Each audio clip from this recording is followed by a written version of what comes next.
Hello everyone, स्वागत है आप सभी लोगों का पावर आईएएस के हमारे चैनल पे। मेरा नाम है चंदन सिंह और जैसा कि हमने प्रीवियस लेक्चर में 9th क्लास को डिस्कस किया था, उसमें कुछ चीज़ों को देखा था। उसी चीज़ में आगे आज हम क्या डिस्कस करने वाले हैं। आज हम क्लास 10th की जो इकोनॉमिक्स है उसको डिस्कस करने वाले हैं। मेजरली जो क्लास 10th में इकोनॉमिक्स है, इसमें जो लेसन यूपीएससी और स्टेट पीसीएस के लिए बहुत ज़्यादा सिग्निफिकेंट है, उनके पहले मैं नाम बोल देता हूँ। सबसे पहला लेसन जो आपको करना होगा वो है डेवलपमेंट। Second, globalization. तीसरा, बैंकिंग। बैंकिंग मनी और बैंकिंग करके इसमें एक लेसन है जो कि आपको सीखना होगा। उसके बाद ये है कि कंज्यूमर राइट्स के ऊपर लेसन आ जाता है, जिसमें मेजरली आपको ये सीखना है कि कंज्यूमर राइट्स होते क्या है। इंडिया में कोई एक्ट बना था, उसके ऊपर बाई चांस कोई क्वेश्चन आ गया। ये जो किताब है ये मेजरली मेंस के प्रोस्पेक्टिव से ज्यादा सिग्निफिकेंट है। प्रीलिम्स में हो सकता है कोई क्वेश्चन बन जाए, लेकिन मोस्टली आपको मेंस की एग्जांपल्स, मेंस में लिखने के लिए जो कंटेंट चाहिए वो आपको मिलेगा। कुछ लोगों का लास्ट लेक्चर में ये भी जो है वो पूछना था कि सर आप ये बताइए कि आपने जितना करवा दिया, अगर हम एनसीईआरटी की सिर्फ समरी रीड कर लें और कोई किताब रीड ना करें तो क्या इतना सफिशिएंट होगा? तो मेरा सीधा सा आंसर होगा नहीं।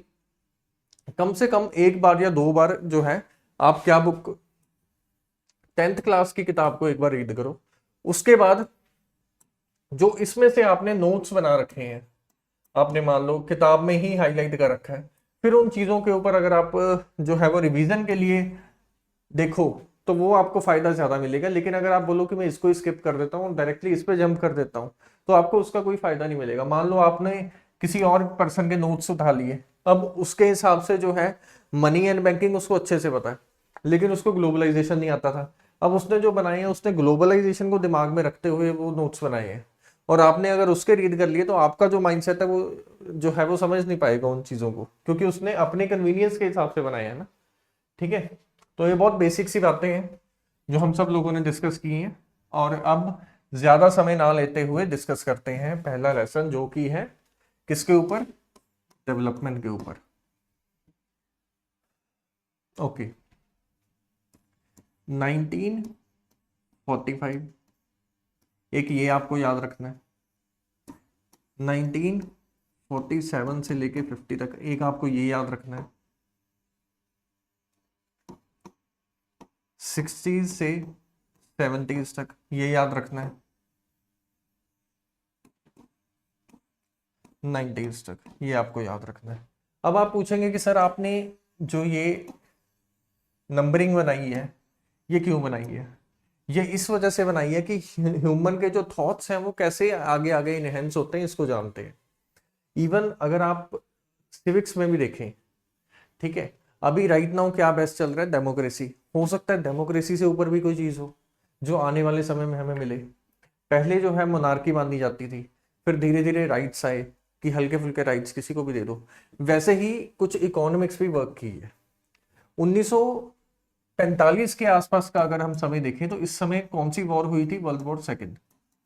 सेकंड वर्ल्ड वॉर जब खत्म हुई तो उसके बाद एक कॉन्फ्रेंस होती है जो कि अमेरिका नाम के देश में होती है।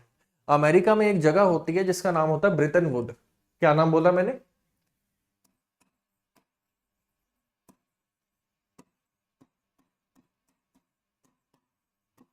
Britain would conference.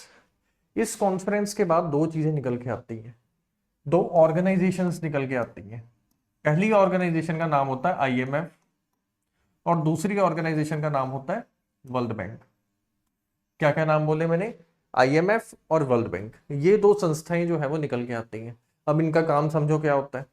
उस समय तक मेजरली ग्रोथ की बातें ज्यादा चल रही थी, डेवलपमेंट के ऊपर कोई फोकस नहीं दे रहा था।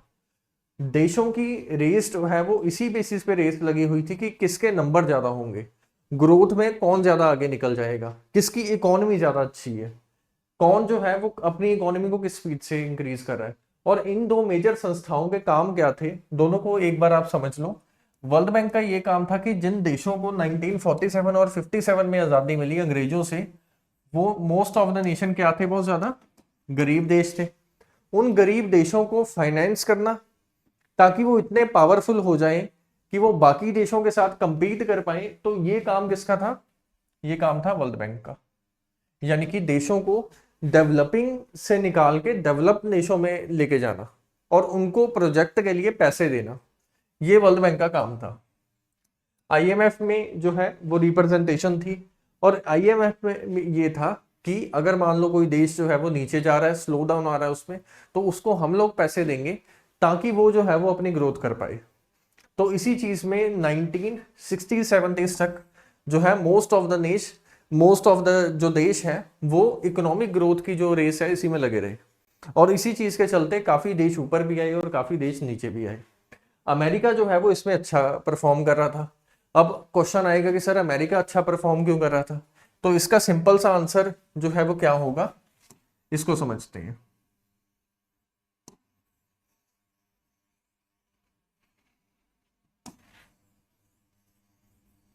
अब ये देखिए, ये मोस्ट ऑफ द देश जो है वो ब्रिटिशर्स के गुलाम थे। यहां पे था जापान। जापान की इकोनॉमी भी इतना अच्छा परफॉर्म जो है वो नहीं कर पा रही थी। चाइना 1950s में अभी नया नया देश बना ही था, वहां पे चाइनीज रेवोल्यूशन आई थी, तो ये भी अच्छा नहीं परफॉर्म कर पा रहा था। ये देश जो है वो कॉलोनाइजेशन से नए नए आजाद हुए थे। यहाँ पे जो है वो वर्ल्ड वॉर सेकंड हुई थी, तो ये भी इतना अच्छा परफॉर्म नहीं करे। यूएसएसआर जो है वो नॉर्मली परफॉर्मेंस अपनी कर रहा था एवरेजली, और उसी समय अमेरिका को ये मौका मिलता है कि अमेरिका जो है वो ग्रोथ में ज्यादा कर पाए अच्छा, और इसी चीज के चलते अमेरिका उस समय में ज्यादा अच्छा परफॉर्म कर पाया। किसमें? In terms of number. तो 1960-70 तक नंबर का खेल जो है वो इस तरीके से चलता रहा। अब कुछ देश ऊपर आ गए, कुछ नीचे आ गए, कुछ देशों में ऑयल भी मिलने लगा। अब जब उन देशों में ऑयल मिलने लगा तो उससे क्या होने लगा, उनकी जो इकोनॉमी है वो पहले 1% से ग्रो करती थी, अब वो 10 से भी ऊपर यानी कि डबल डिजिट फिगर पे ग्रोथ करने लगी। और इसी चीज के चलते क्या हुआ, मोस्ट ऑफ द इकोनॉमीज जहां पे नेचुरल रिसोर्सेज बहुत ज्यादा रिच थे वो ग्रो करनी शुरू कर गई। लेकिन 1960s में इकोनॉमिस्ट और बाकी देशों ने ये देखा कि अगर हम ग्रोथ को देखें तो इसके बेसिस पे किसी भी देश को जज नहीं किया जा सकता। कई बार देश ऐसा भी करते हैं कि आपकी जो रिस्ट्रिक्शन है आपके ऊपर लगा दी जाएंगी और उसके चलते ग्रोथ हो जाएगी उनकी, लेकिन ये सही नहीं है। एग्जांपल देता हूं आपको और अच्छे से समझ आएगा। अगर हम सऊदी अरेबिया की बात करें, सऊदी अरेबिया या इन सब नेशंस की बात करें जो गल्फ कंट्रीज में आते हैं, ठीक है, इन देशों की अगर आप ग्रोथ देखें, अगर आप इकोनॉमी का साइज देखें तो बहुत ज्यादा है, लेकिन अगर आप इन देशों के रिस्ट्रिक्शंस देखें वो बहुत ज्यादा है, वो भी ज्यादा है, ग्रोथ भी ज्यादा है।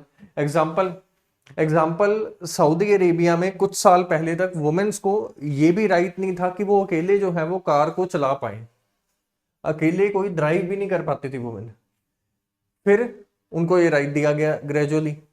तो अगर कोई देश इकोनॉमिकली अच्छा परफॉर्म कर रहा है लेकिन वहां पे सोशल सिक्योरिटी अच्छी नहीं है, वहां पे एजुकेशन अच्छी नहीं है, वहां पे जो है लोगों की हेल्थ अच्छी नहीं है, लोगों को हेल्थ की बहुत ज्यादा डिसीजेज है, सरकार जो है वहां की बजट बनाती है लेकिन उसको ये दिखता है कि ग्रोथ जो है वो ज्यादा अच्छा इंडिकेटर है, अगर ग्रोथ के ऊपर फोकस करेंगे मोस्ट ऑफ द नेशंस में हमारा नाम भी होगा, तो हम क्यों ना एजुकेशन पे पैसा कम लगाएं, हेल्थ पे पैसा कम लगाएं और मेजरली इंडस्ट्रीज ही खोलते रहें। तो इस तरीके से भी कोई इकोनॉमिक ग्रोथ जो है वो नहीं हो पाएगी। तो आप ये देख सकते हैं कि इकोनॉमिक ग्रोथ में अब और चीजों का डायमेंशन भी आना शुरू हो गया। पहले डेफिनेशन बहुत ज्यादा स्मॉल थी, लेकिन अब ग्रोथ जो कि सिर्फ वन डायमेंशनल थी, जिसमें सिर्फ नंबर्स को देखा जाता था, उससे इंक्रीज होके लोग किस पे आने लग गए, मैनी डायमेंशनल चीजों पे आने लग गए। जिसमें सिर्फ नंबर को देखा जाता था अब उसमें जो है रैंक को देखा जाता है। नंबर अच्छे हैं या रैंक अच्छा है? मुझे लगता है रैंक अच्छा है। रैंक आपको ये चीज के बारे में जो पुश करता है कि आप और अच्छा परफॉर्म करो। अगर आपका रैंक 5 है तो आपको और ज्यादा पुश मिलेगा कि आपका रैंक 1 आए, ठीक है, लेकिन नंबर के केस में इतना नहीं मिलता। तो इसी तरीके से डेवलपमेंट की बातें जो है वो चलनी शुरू हो गई। और सन 1990s के आसपास क्या होता है इसको समझते हैं। यूएन नाम की एक ऑर्गेनाइजेशन है जिसका नाम है यूनाइटेड नेशन, और उसी के नीचे एक सब ऑर्गेनाइजेशन है जिसका नाम है UNDP, United Nation Development Programme, UNDP. 1990 में इन्होंने एक चीज बनाई, उसका नाम रखा गया HDI। क्या रखा गया? Human development index. इस इंडेक्स में क्या था, इसके बारे में चलिए देखते हैं इसमें क्या था। दो इकोनॉमिस्ट ने हेल्प की थी इसको डेवलप करने में। पहले थे अमर्त्य सेन, सेकंड थे महबूब उल हक। इन दोनों इकोनॉमिस्ट ने क्या यूएनडीपी को बोला, और यूएनडीपी इस एचडीआई में क्या क्या चीजों को देखती है उसको समझो। तीन चीजें इसमें देखी जाती हैं। पहली चीज जो देखी जाती है वो है पर कैपिटा इनकम, यानी कि इनकम कितनी है लोगों की। दूसरी चीज ये देखी जाती है एजुकेशन। एजुकेशन में ये लोग क्या देखते हैं कि बच्चे जो हैं वो कितने साल एजुकेशन हासिल करते हैं, उसके बाद स्कूलों से बाहर निकल जाते हैं। एजुकेशन देखी गई। तीसरी चीज देखी गई हेल्थ, कि जैसे कि ये बोला जाता है कि इंडिया में लाइफ एक्सपेक्टेंसी, जैसे कि मान लो मैं आज हूं तो मेरी लाइफ एक्सपेक्टेंसी जो है वो 69 है। लाइफ एक्सपेक्टेंसी कितनी ज्यादा है, बीमारियां कौन कौन सी हैं, अगर एक बच्चा पैदा होता तो एक साल के बीच बीच में वो कितने परसेंट चांस है कि वो जिंदा रहेगा। तो इन सब हेल्थ की चीजों को देखा जाएगा, और इन तीन चीजों के आधार पे देशों को डिसाइड किया जाएगा कौन सा देश जो है वो डेवलप है, कौन सा नहीं है। तो क्या ये रैंकिंग अच्छी है? ऑब्वियसली है। अगर हम सिर्फ नंबर पे फोकस करेंगे तो ये दोनों चीजें जो है वो रह जाएंगी। ठीक है, तो इन इस तरीके से 1990 में ये कॉन्सेप्ट डेवलप हुआ। आगे आगे ये कॉन्सेप्ट चलता रहा। उसके बाद एक टाइम ऐसा भी आया कि जब एचडीआई के फिगर्स में भी जो है वो देखा गया कि एग्जैक्टनेस नहीं है, तो एक और कंसेप्ट आया एचडीआई के आगे आई लगा दिया गया कि इसमें हम लोग इनइक्वालिटी को भी देखेंगे कि अमीर और गरीब के बीच का डिफरेंस कितना है। IHDI भी आया जो कि और ज्यादा जो है जिसने चीजों को और एफिशिएंट बना दिया। फिर उसके बाद क्या हुआ, PHDI भी आया, यानी कि P स्टैंड्स फॉर प्लेनेट, कि इन्वायरमेंटली हम अपने देश को या अपने समाज को कितना नुकसान पहुंचा रहे हैं, उस बेसिस पे भी एक एचडीआई डेवलप किया जाएगा। एचडीआई के 3 इंडिकेटर्स होंगे, अगर उसमें P लग गया तो उसमें इन्वायरमेंटल डैमेज कितना है, नुकसान पर्यावरण को हमने कितना पहुंचाया, उसको भी देखा जाएगा। तो इस तरीके से ह्यूमन डेवलपमेंट इंडेक्स की चीजें चली। फिर कुछ देश ऐसे भी आए जिन्होंने हैप्पीनेस इंडेक्स निकालना शुरू कर दिया, ग्रॉस हैप्पीनेस इंडेक्स, लोग कितने खुश हैं आपके देश में, तो ये भी निकालना शुरू कर दिया। उसके बाद ग्लोबल हैप्पीनेस इंडेक्स भी आया। ग्लोबल हैप्पीनेस इंडेक्स को भी हम लोग डिस्कस कर लेंगे। ठीक है, तो सबसे पहले देखते हैं डेवलपमेंट की डेफिनेशन क्या है। Development is a process. ये कौन सी प्रोसेस है जो क्या इंप्रूव करती है, quality of life and wellbeing of people. लोगों की जो क्वालिटी ऑफ लाइफ है और उनकी जो वेलबींग है उसको कैसे और अच्छा किया जा सकता है, इसका नाम है डेवलपमेंट। और इसमें क्या क्या चीजें जो है वो मानी जाती हैं, एजुकेशन, हेल्थ और इन्वायरमेंट, इन चीजों को देखा जाता है। प्लस ये देखा जाता है कि इंप्रूवमेंट हो रही है किस चीज में, इनकम में। इनकम में कितने जो है वो पॉसिबल चीजें हैं कि पहले कितनी गरीबी थी, आज की डेट में कितनी गरीबी है, इन सब चीजों को देखा जाता है। अब एक चीज और है डेवलपमेंट के बारे में, अगर इसके फीचर्स की बात करें, हर व्यक्ति के टर्म्स में डेवलपमेंट कुछ और होगी। एग्जाम्पल, मान लो आप एक फार्मर हो, तो आपके लिए जो डेवलपमेंट के एंगल्स होंगे वो कुछ अलग होंगे। मान लो कि किसान को सही फसल का दाम मिल जाए, यही डेवलपमेंट है उसके लिए। उसको अच्छी मशीनरी मिल जाए, यही उसके लिए डेवलपमेंट है। उसके गांव तक जो है वो रास्ता ज्यादा क्लियर हो, अच्छा हो, ठीक है, उसके लिए यही डेवलपमेंट है। उसको इजीली लोन मिल जाए, ये डेवलपमेंट हो सकती है। लेकिन अगर आप एक बिजनेसमैन हो तो आपकी डेवलपमेंट का जो नजरिया है वो अलग होगा। आप एक सर्विस मैन हो, ठीक है, तो आपका अलग होगा, स्टूडेंट के लिए अलग है। तो इसी तरीके से ये लिखा गया कि different people different goals, development का ये एक फीचर होता है। ठीक है, और सेकंड होता है इनकम के साथ साथ अदर चीजों को भी डिसाइड किया जाता है। तीसरा क्या होता है, नेशनल डेवलपमेंट जो है वो, उसमें क्या होगा, यूनिफॉर्मली देखा जाएगा। एक फार्मर है उसके कुछ क्राइटेरिया है डेवलपमेंट को लेके, एक बिजनेसमैन है उसके कुछ है, एक टीचर है उसके कुछ है, सर्विसमैन है उसके कुछ है। जो सभी मेजर ओवरऑल जितने भी लोग हमारी इकोनॉमी में काम कर रहे हैं, जितने भी 3 सेक्टर्स हैं, प्राइमरी, सेकेंडरी और ये, ठीक है, उनमें मेजरली क्या चीजें कॉमन हैं, उन चीजों को ध्यान में रखा जाएगा और लिखा जाएगा, और उसके बाद ये डिफाइन होगा कि डेवलपमेंट क्या है। उम्मीद करते हैं आपको डेवलपमेंट जो है वो समझ आ गया होगा। Next next per capita income क्या होती है, इसको समझाते हैं। एक है नेशनल इनकम।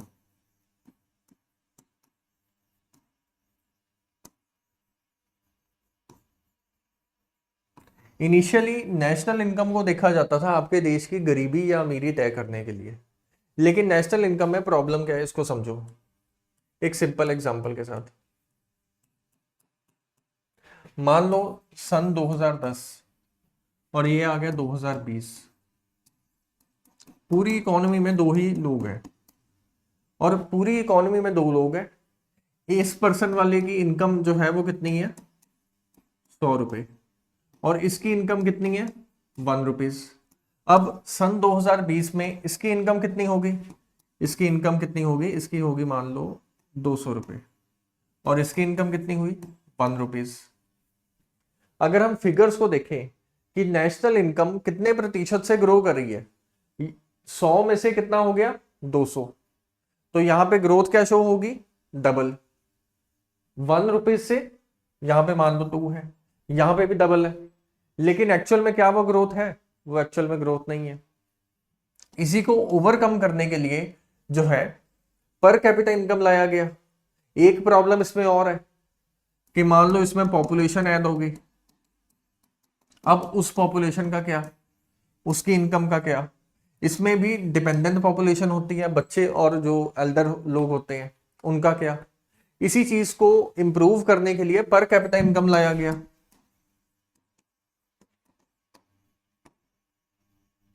लेकिन पर कैपिटा इनकम में क्या था, पर कैपिटा इनकम में भी सेम प्रॉब्लम थी। जैसे मान लो ये है अंबानी और ये है नॉर्मल पर्सन्स, 2 ईयर्स को कंपेयर करते हैं 2020 और 2021, ये भी है नॉर्मल पर्सन्स, पॉपुलेशन जो है वो सेम रही, पॉपुलेशन में कोई फर्क नहीं आया।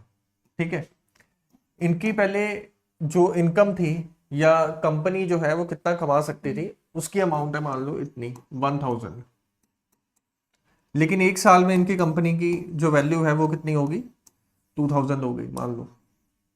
लेकिन पहले ये सब लोग मिला के 10 रुपए कमाते थे, आज भी 10 ही कमा पाते हैं। पर कैपिटा इनकम में क्या करते हैं कि जो नेशनल इनकम है दोनों को प्लस करके जो आएगा, मान लो इन दोनों को प्लस करके कितना आया 1010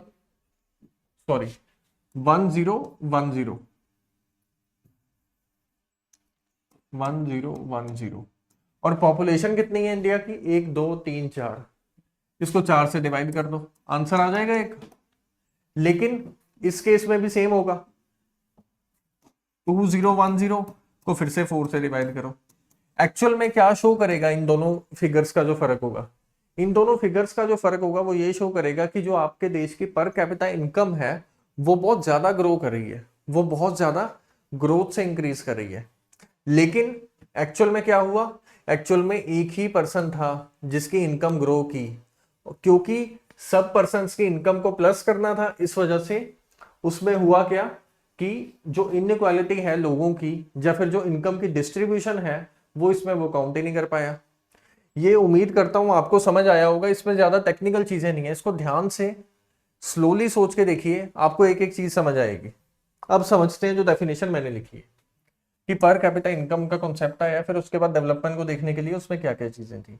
इसका फॉर्मूला बेसिकली क्या होता है, national income divide by population. लेकिन अगर नेशनल इनकम को पॉपुलेशन से डिवाइड कर देंगे तो उसके चलते क्या होगा, उसके चलते इनइक्वालिटी हमारे सामने नहीं आती। ठीक है, और इसी के पर कैपिटल इनकम के बेसिस पे ही जो है देशों को डिवाइड किया गया। किन दो देशों में डिवाइड किया गया, डेवलप्ड और डेवलपिंग। तो वही लिखा गया है, हाई इनकम कंट्रीज जैसे कि यूएस और एक लो इनकम कंट्रीज बना दी गई। ठीक है, और उसमें कौन सी एग्जांपल आती थी, अफ्रीका, इंडिया, ये सब चीजें। लेकिन हाई इनकम ग्रुप में कौन सी आती थी, यूएस जैसी एग्जांपल्स जो है वो आया करती थी। लिमिटेशंस इसकी क्या है, पर कैपिटा इनकम की लिमिटेशन क्या है। पहली लिमिटेशन इसकी ये है कि इनकम डिस्ट्रीब्यूशन जो है वो इसमें नहीं दिखाई जाती, हेल्थ और एजुकेशन जैसी चीजों को इसमें नहीं लिया जाता। क्या नहीं लिया जाता, हेल्थ और एजुकेशन जैसी चीजों को। और पर कैपिटा इनकम के आधार पे आप ये नहीं डिसाइड कर सकते कि लोगों की जो क्वालिटी ऑफ लाइफ है वो कैसी होगी। हो सकता है जो पैसा कमाया जा रहा है वो किसी एक पर्सन के द्वारा ही कमाया जा रहा है जो इकोनॉमी में सबसे ऊपर बैठे, बाकी लोगों में उसकी डिस्ट्रीब्यूशन नहीं हो रही।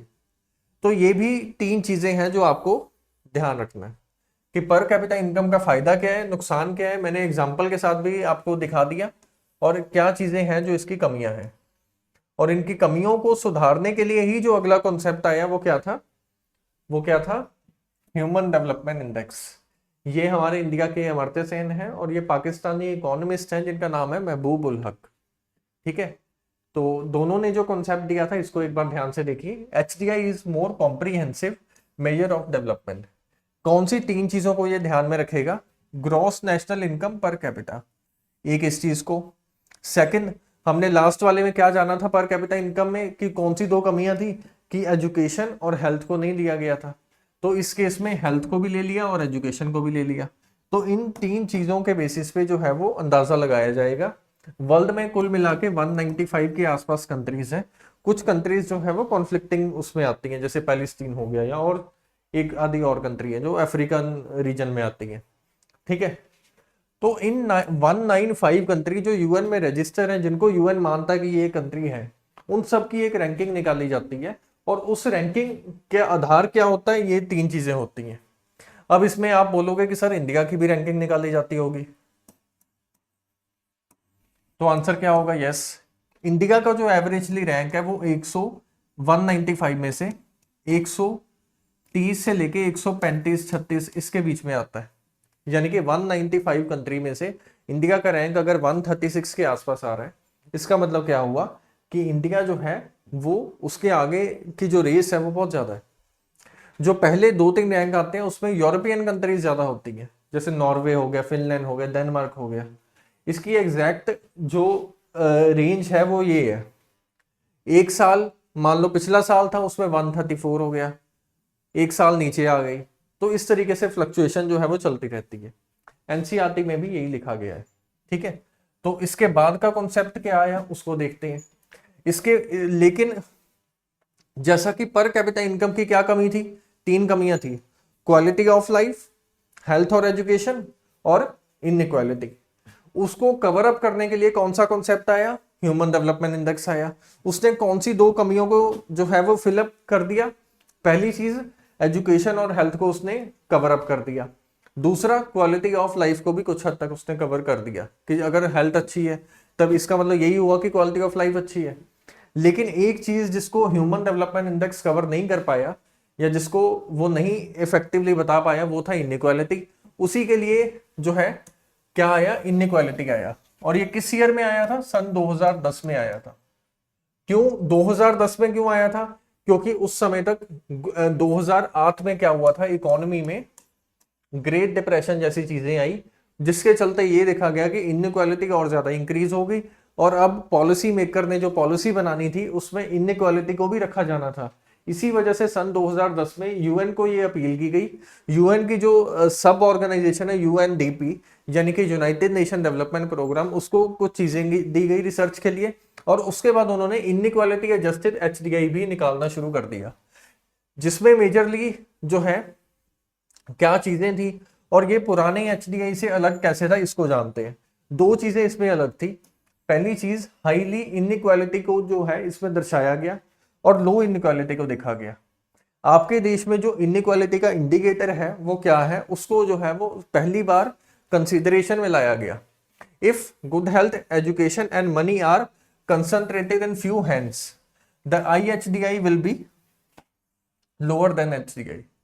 अगर एजुकेशन, हेल्थ ये सब कुछ लोगों के हाथ में ही है तो क्या होगा, IHDI इस चीज को रिप्रेजेंट कर देगा। लो इनइक्वालिटी इन सब चीजों को देखेगा। एक चीज आप लोगों को मैं और डिस्कस करता हूं। पुअर इकोनॉमिस्ट अभिजीत बैनर्जी नाम करके एक इकोनॉमिस्ट है जिनको रिसेंटली जो है नोबेल प्राइज मिला था। अभी नोबेल प्राइज से मुझे एक और चीज याद आई कि अमर्त्य सेन ने ये 1990s में दिया था। 97 में, सन 1997 में अमर्त्य सेन को कैपेसिटी बिल्डिंग अप्रोच और ये जो HDI का कॉन्सेप्ट दिया था इसके लिए भी नोबेल प्राइज मिला था इकोनॉमिक्स में। और यूपीएससी ने उस ईयर्स में, यानी कि जो उस सालों के प्रीवियस ईयर क्वेश्चन अगर आप उसको देखेंगे, उसमें ये पीवाईक्यू है कि अमर्त्य सेन को जो है वो मिला था, which of the following economist recently got the Nobel prize in economics, इस करके था क्वेश्चन। ठीक है, इनके बारे में डिस्कस कर लिया। अभिजीत बैनर्जी करके एक इकोनॉमिस्ट हैं, उनकी भी कुछ चीजें हैं जो आप लोग सीखो, देखो वो क्या बोल रहे हैं। ठीक है, ऑब्वियसली हमारा जो लेक्चर है वो यूपीएससी और स्टेट पीसीएस के लिए, तो हल्का सा एडवांस होगा हमारा लेक्चर। ठीक है, अब देखते हैं सर बोल क्या रहे हैं। कौन सर? अभिजीत बैनर्जी। जैसे मान लो पर्सन ए है और ये है पर्सन बी। पर्सन ए जो है वो एक ऐसी फैमिली में पैदा हुआ है जहां पे एजुकेशन इसको अच्छी दी जाती है, इनके पास पैसा भी बहुत ज्यादा है। पर्सन बी जो है वो ऐसी फैमिली में पैदा हुआ है, इसके पास एजुकेशन अच्छी नहीं है और ना ही इसको अच्छी लाइफस्टाइल जो है वो दिया गया। ए वाला पर्सन जो है वो एक ऐसे स्कूल में जाता है जहां पे horse riding, swimming, shooting, education सब कुछ दिया जाता है इसको। लेकिन ये वाला बच्चा जिस स्कूल में जाता है जहां पे बैठने के लिए प्रॉपर बेंचेस नहीं है, टीचर्स आते नहीं है, दोस्त भी इसके ऐसे ही हैं, तो ये कैसे चीजों को सीखेगा? अब आगे चल के क्या होता है, दोनों जो है वो एक एग्जाम देते हैं जिसका नाम है यूपीएससी, या फिर मान लो कोई भी और एग्जाम देते हैं, XYZ कोई भी एग्जाम मान लो। अब किसके ज्यादा चांस है उस एग्जाम को निकालने के लिए? ऑब्वियसली आप सब लोग बोलेंगे ए वाले के। अब ए वाले ने वो एग्जाम निकाल दिया, आगे इसकी एजुकेशन होगी, उसके बाद इसके जो चाइल्ड होंगे वो भी एजुकेशन लेंगे और ये इस सर्कल में ही रहेगा मोस्टली, और बी वाले का यही सर्कल रहेगा। ये जो दो सर्कल्स हैं ये बहुत ज्यादा खतरनाक होते हैं किसी भी इकोनॉमी के लिए, और ये बहुत ज्यादा मुश्किल होता है एक पर्सन को इस सर्कल को ब्रेक डाउन करके इस सर्कल में लेके आना। और फिर हमने एक को नहीं लेके आना, इंडिया जैसे 125 करोड़ जो जनसंख्या है उसमें एक को नहीं लाना, सिर्फ हमने काफी सारे लोगों को उसमें लेके आना है। ऐसा क्या किया जाए, ऐसी क्या पॉलिसी बनाई जाए कि मोस्ट ऑफ द लोग इसमें आ जाएं और ये जो है वो एक इक्वालिटी के बेसिस पे जो है वो होना शुरू हो जाए। ठीक है, इनइक्वालिटी को कंसीडरेशन इंडिया में नहीं किया जाता। अगर मान लो इसके लिए कुछ लोग बोलेंगे कि सर एजुकेशन के केस में ये भी तो होता है कि 10% जो गरीब लोग हैं उनको अच्छे स्कूलों में एडमिशन दी जाएगी। ऑब्वियसली मैं मानता हूँ दी जाएगी, लेकिन ऐसे स्कूलों की रनिंग कॉस्ट बहुत ज्यादा होती है। अगर आपका बच्चा ऐसे स्कूलों में जा रहा है तो उसमें प्रॉब्लम क्या आएगी? एजुकेशन की बात हम लोग कर रहे हैं, उसमें प्रॉब्लम ये आएगी रोजाना उसको वर्कशीट्स दी जाएंगी, रोजाना उसको बोला जाएगा इसको लेके आओ प्रिंट आउट, इसको साइबर कैफे में जाके इसको सर्च करो और उस पर लेके आओ। क्या एक फैमिली जो कि पुअर उससे बिलोंग करती है, इनकम ग्रुप से बिलोंग करती है, क्यों क्या वो इस खर्चे को वो कर सकती है, बियर कर सकती है? फिर डिस्क्रिमिनेशन नाम का चीज देखी जाती है। एक बहुत फेमस एनजीओ है वो जो है वो रिपोर्ट निकालती है, उसमें जो है मेजरली ये देखा जाता है कि एजुकेशन का क्या है हमारे सिनेरियो हमारे इंडिया में, और उसमें ये चीजों को डिस्कस किया गया था। पुअर इकोनॉमिक्स और good economics for hard time नाम की किताब जो इन्होंने लिखी थी उसमें ये सब चीजों को डिस्कस किया गया था। ठीक है, मेरा मेजर एम था कि मेंस के लिए आपके दिमाग में कुछ कंटेंट आए तो वो आपको देना, अब वो मैंने दे दिया। आगे चलते हैं। अब आगे चल के 2020 में इन्वायरमेंट के ऊपर भी कॉन्फ्रेंसेस होने लगी, और उसी तरीके से IHDI जो है वो PHDI के रूप में भी आया, यानी कि उसमें हम इनइक्वालिटी को देख रहे थे, अब हम प्लेनेट के ऊपर जो प्रेशर है, जो इन्वायरमेंट को लेके प्रॉब्लम्स आ रही हैं, तो उसको भी देखा गया। सन 2020 में क्या हुआ, ह्यूमन डेवलपमेंट की जो रिपोर्ट है वो माइलस्टोन था 30th एनिवर्सरी ऑफ एडिशन, किस चीज का? Innovative planetary pressure adjustment HDI, जिसमें किस चीज को लिया गया, जिसमें यह भी देखा गया कि इन्वायरमेंट को इंसान ने कितना नुकसान पहुंचाया, इस चीज को कंसीडर करके भी जो है वो क्या निकाला जाए, HDI निकाला जाए। अब एक चीज देखिए, शुरू कहां से किया था हमने? नेशनल इनकम से, फिर किस पे आए? पर कैपिटा इनकम पे, उसमें कुछ कमियां, HDI पे उसमें एक कमी थी, इनइक्वालिटी नहीं देखा जा रहा था, वो भी हमने पूरी कर लिया HDI में। उसमें कमी थी कि इन्वायरमेंट का जो लॉस है उसको नहीं देखा जा रहा, उसको कवर अप करने के लिए PHDI नाम की चीज हमारे सामने आई सन 2020 में। अब gross national happiness, gross national happiness भी निकाली जाती है। ग्रॉस नेशनल हैप्पीनेस के केस में क्या होता है, ये एक फिलोसफिकल चीज है। ठीक है, जो कि किसने किया था शुरू? भूटान के जो किंग थे उन्होंने शुरू किया था। किंग की फोटो भी जो है वो यहाँ पे लगाई गई है, जिसमें जैसे हम लोग जीडीपी निकालते हैं वैसे ये ग्रॉस हैप्पीनेस इंडेक्स करके या ग्रॉस नेशनल हैप्पीनेस निकालते हैं, जिसके चलते ये होता है कि क्या आपके देश के लोग खुश हैं या नहीं है। और वो खुश किन चीजों से होंगे? इन्हीं चीजों की वजह से होंगे। ठीक है, तो बस आप ये देख लो कि ये किस देश ने किया था। फिर उसके बाद ओईसीडी कंट्रीज है जिन्होंने बेटर लाइफ इंडेक्स नाम की चीज शुरू की थी, जिसमें 11 इंडिकेटर्स को रखा गया और ये देखा गया कि अगर लोग 11 इंडिकेटर्स में खुश हैं तो इसका मतलब ये है कि वो बेटर लाइफ जो है वो डिजर्व करते हैं और वो जी रहे हैं एक अच्छी जिंदगी। ओईसीडी क्या है? ये most of the developed Nations का एक ग्रुप है। ओपेक अलग है, लोग इसको कंफ्यूज कर देते हैं कि ओपीईसी होगा। ठीक है, ये ओईसीडी है। ओईसीडी की फुल फॉर्म क्या है? Organisation for economic coordination and development. Organisation for economic cooperation and development, ये इसकी फुल फॉर्म है, जिसमें 11 इंडिकेटर्स को देखा जाता है और 11 इंडिकेटर्स के बेसिस पे निकाला जाता है। लेकिन आप सब लोग अब ये बोलोगे कि सर किस चीज को मेजरली माना जाता है अगर हम लोगों ने क्वालिटी ऑफ लाइफ, एजुकेशन, इन सब चीजों को देखना है? तो मेरा सिंपल सा यही कहना हुआ, एचडीआई को मेजरली मानते हैं लोग। ठीक है, चलिए एचडीआई की डिस्कशन खत्म हुई। अब नेक्स्ट लेसन नंबर 2 पे चलते हैं। उम्मीद करते हैं आपको ये समझ आया होगा। कोई भी चीज में प्रॉब्लम है, कमेंट सेक्शन है हमारा, टेलीग्राम पे हमारा ग्रुप सेक्शन है, वहां पे आप लोग हमें मैसेज कर सकते हैं। और ये मैं आपको बताता हूँ कि रिप्लाई जो है आपको जितनी जल्दी हो सके उतनी जल्दी आएगा और आपको सेटिस्फाइंग आंसर जो है वो उस चीज का मिलेगा। नेक्स्ट आ गया लेसन नंबर 2, जो कि क्या है? Sectors of Indian economy. अब लास्ट जब हमने 9th क्लास के बारे में डिस्कस किया था, हमने उस समय भी डिस्कस किया था प्राइमरी, सेकेंडरी, टर्शरी। इसके मैंने वो लिखवाए थे आपको, इसमें क्या होता है, land, labour, factors of production लिखवाए थे, इसके फीचर्स भी बताए थे। वैसे ही इसके फीचर्स हैं और वैसे ही इसके फीचर्स भी हैं। देखते हैं। इस लेसन में हम लोग क्या क्या सीखेंगे? कौन कौन से टाइप्स ऑफ सेक्टर है, ठीक है, ईच सेक्टर का क्या रोल है जीडीपी में, ऑर्गेनाइज और अनऑर्गेनाइज सेक्टर में क्या प्रॉब्लम्स आती हैं, पब्लिक और प्राइवेट सेक्टर की क्या जो है सिनेरियो रहा, और अनएम्प्लॉयमेंट कैसे पैदा होती है। एक चीज को ध्यान से समझिए, इकोनॉमी में मेजरली जो देखा गया है वो ये देखा गया है, जब भी कोई इकोनॉमी ग्रो करती है तब, जब फिर कोई इकोनॉमी ग्रोइंग स्टेज पे है, उन्होंने अपना शुरुआत की है, सबसे पहले जो सेक्टर ग्रो होता है वो होता है प्राइमरी। प्राइमरी सेक्टर में क्या आता है? इसमें मेजरली एग्रीकल्चर आता है। और इकोनॉमिस्ट का ये कहना था कि प्राइमरी सेक्टर को आप अपनी इकोनॉमी में अच्छे से ग्रो कर लो। अब जब आप इसको अच्छे से ग्रो करोगे उसके चलते क्या होगा, आपके पास रॉ मटेरियल की कभी कमी नहीं आएगी।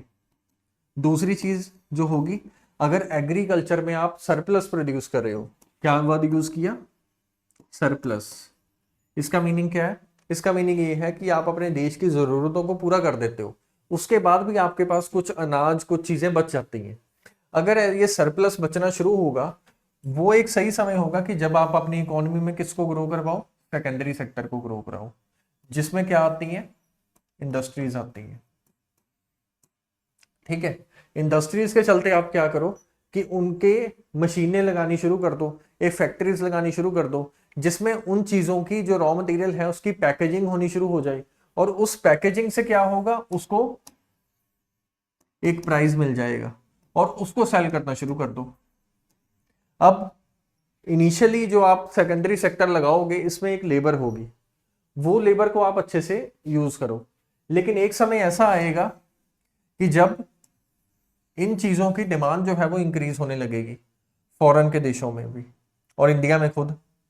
प्राइमरी सेक्टर आपका ग्रो कर गया, अब कौन सा सेक्टर ग्रोइंग स्टेज पे है? सेकेंडरी। सेकेंडरी में कौन सी स्टेज आ गई? जिस समय आपके देश की चीजों को बाहर के देशों में डिमांड किया जा रहा है। अब इस केस में, और इसका मतलब क्या हुआ? इसका मतलब ये हुआ कि आपके देश का जो इंडस्ट्रियल सेक्टर है वो भी जो है डेवलप कर गया। अब इसको डेवलप करने के लिए आपको लेबर चाहिए होगी और ज्यादा। जब आप इसको डेवलप करना शुरू करोगे तो लेबर हमें कौन से सेक्टर से मिलती है? सर्विस सेक्टर से या टर्शरी सेक्टर से। तो ये अपने आप ही लेबर को इनहेंस करना शुरू कर देगा और उसको ऑब्जर्व करना शुरू कर देगा। इस तरीके से ग्रोथ जो है वो देखी जाती है। यानी कि ग्रोथ का जो रोड मैप है या फिर जो रास्ता है वो ये होता है कि प्राइमरी सेक्टर ये ग्रो किया, सेकेंडरी सेक्टर ये ग्रो किया और tertiary sector. Clear on this. लेकिन इंडिया के केस में क्या हुआ,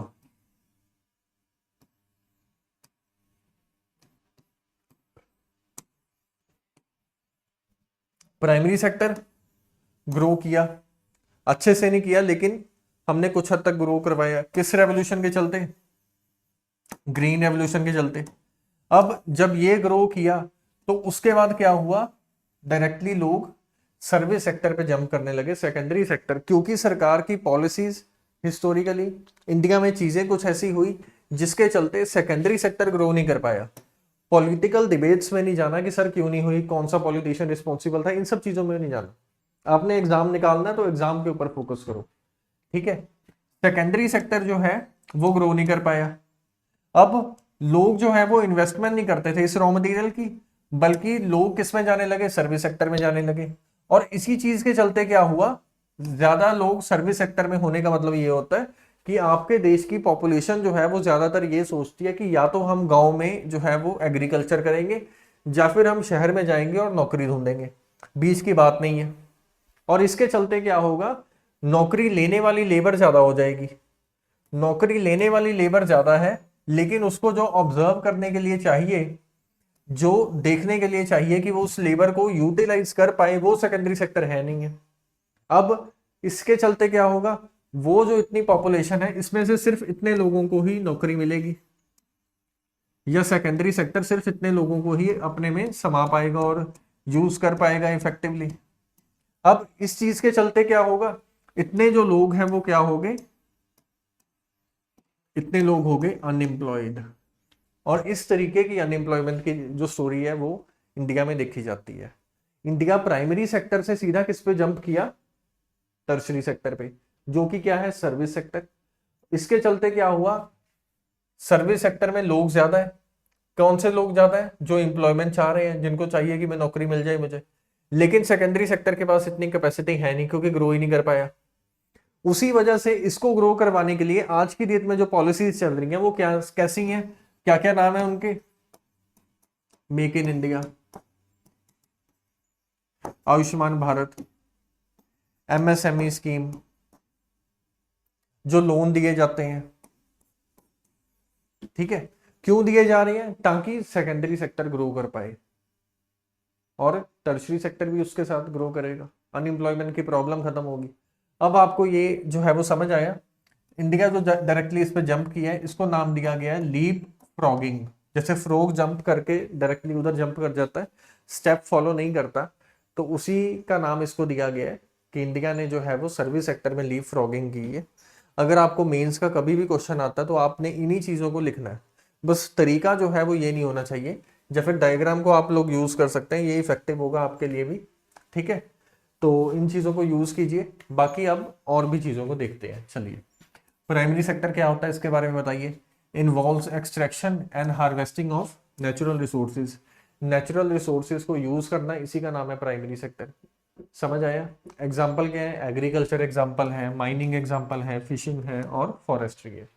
इसको और क्या रेफर किया जाता है, इसको रेफर किया जाता है एग्रीकल्चर सेक्टर के नाम से। पहला वाला क्लियर, सेकंड पे चलते हैं। इसमें क्या चीजें होती हैं, involves manufacturing and processing of goods.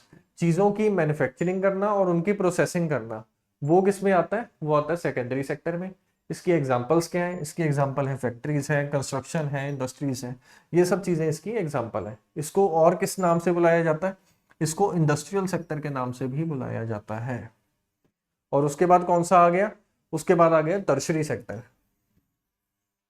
और इसमें क्या चीजें होंगी, इसमें सर्विसेज होंगी बेसिकली, जिसमें मेजरली क्या क्या चीजों को कवर किया गया कि सर्विस, मान लो बैंकिंग, इंश्योरेंस, तो ये सब चीजें हैं।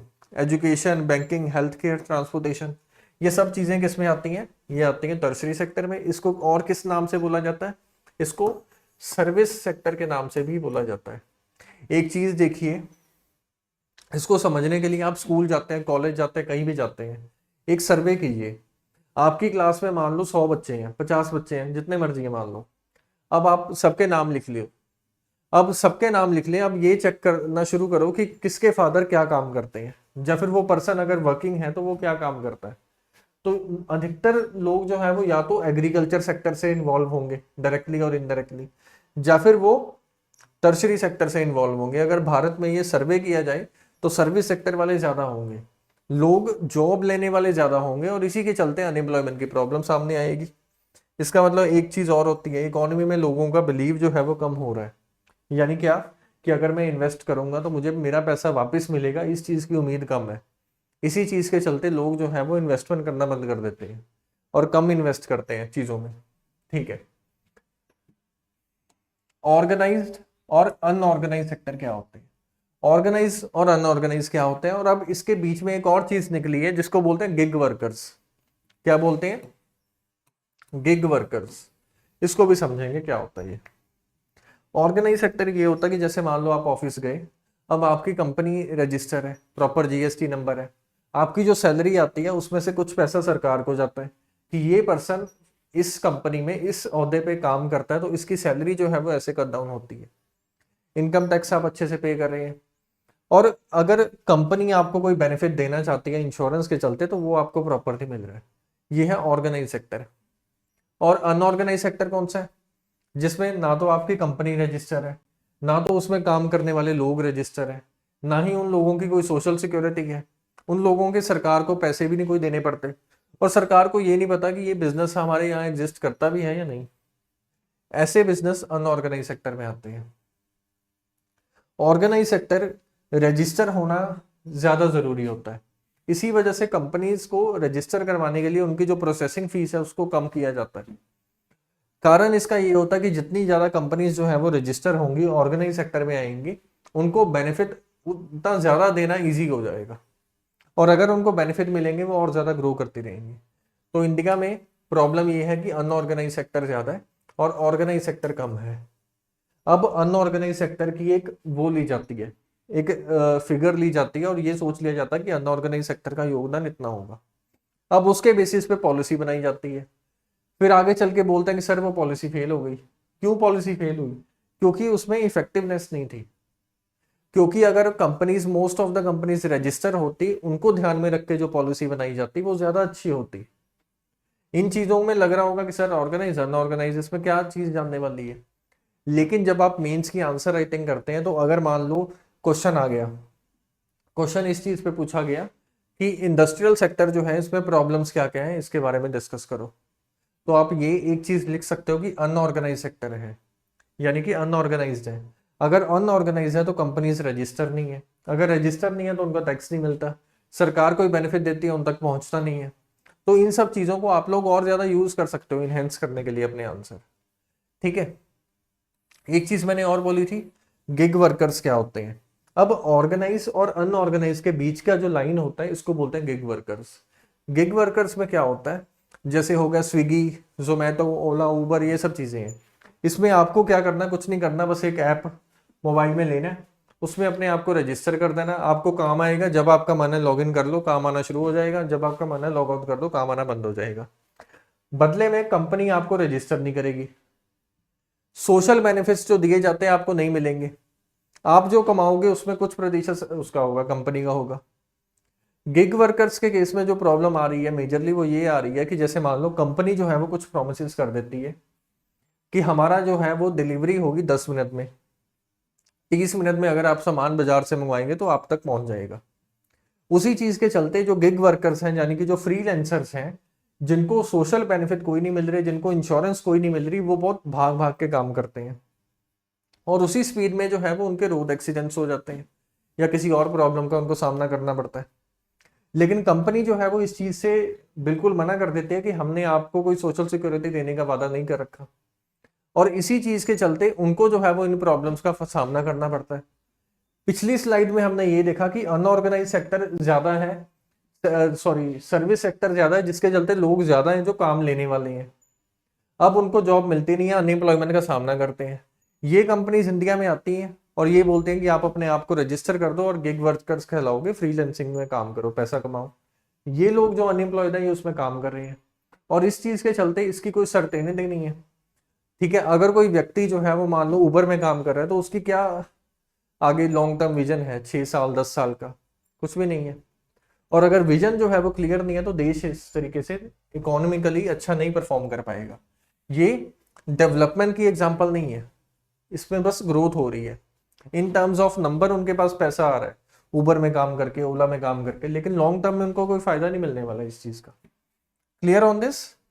चलिए, employment in different sectors. Primary sector जो है वो लगभग 50% से ज्यादा लोगों को इंडिया में एम्प्लॉयमेंट देता है। फिगर जो है ये डायरेक्टली किससे ली गई है? क्लास 10th की जो किताब है उससे ली गई है, तो उसमें कुछ चीजें हैं जो मिसमैच करेंगी, तो उस चीजों का आप लोग ध्यान रखिए। सर्विस सेक्टर और टर्शरी सेक्टर जो है वो इसमें कम लोग हैं जो एम्प्लॉयड है रेदर देन प्राइमरी सेक्टर। ठीक है, और प्राइमरी सेक्टर में मेजरली जो अनएम्प्लॉयमेंट देखी जाती है वो डिस्गाइज्ड अनएम्प्लॉयमेंट देखी जाती है। डिस्गाइज्ड क्या होता है? हमने लास्ट लेक्चर में भी देखा था कि अगर किसी काम को करने के लिए 10 लोग चाहिए और उस काम को करने के लिए 5 लोग उन्होंने लगा रखे हैं, तो बाकी जो 5 लोग एक्स्ट्रा लगा रखे हैं वो क्या है? डिस्गाइज्ड अनएम्प्लॉयड है। यानी कि वो ऐसे लोग हैं जिनकी वहां पे जरूरत नहीं है लेकिन फिर भी वो अपना योगदान दे रहे हैं। Clear on this? अब गवर्नमेंट क्या रोल प्ले कर सकती है सेक्टर डेवलपमेंट में? मेजरली इंफ्रास्ट्रक्चर के ऊपर हमने फोकस करना है। इंफ्रास्ट्रक्चर में सरकार अगर लगाएगी तो उसमें तीनों को फायदा मिलेगा, यानी कि प्राइमरी को भी, यानी कि सेकेंडरी को भी, और टर्शरी सेक्टर को भी। और इस चीज के चलते तीनों सेक्टर जो है वो अपनी ग्रो कर सकते हैं। नेक्स्ट लेसन आ गया money and banking. Money and banking, credit जिसमें लिखा गया है। ठीक है, सबसे पहले देखते हैं मनी क्या होती है। मनी में से पहले क्या था, उसमें क्या दिक्कतें थी कि मनी की वैल्यू आई सामने। सबसे पहले देखिए, जब करेंसी जो है वो एग्जिस्ट नहीं करती थी, जब मनी जो है वो एग्जिस्ट नहीं करती थी, उस समय क्या सिस्टम था?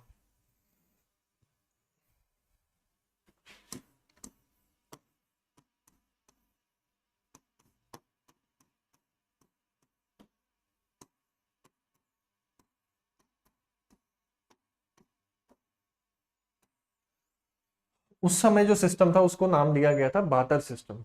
अब क्वेश्चन आएगा कि सर ये सिस्टम क्या होता है? इसमें ये होता है कि मान लो मुझे जो है वो चावल चाहिए और सामने वाले को अनाज चाहिए। अब मैं जो हूँ, करेंसी मेरे पास कोई है नहीं है, मनी कोई नहीं है मेरे पास, तो मैंने क्या किया, उसको राइस दे दिए और उसमें बदले में क्या ले लिया? अनाज ले लिया।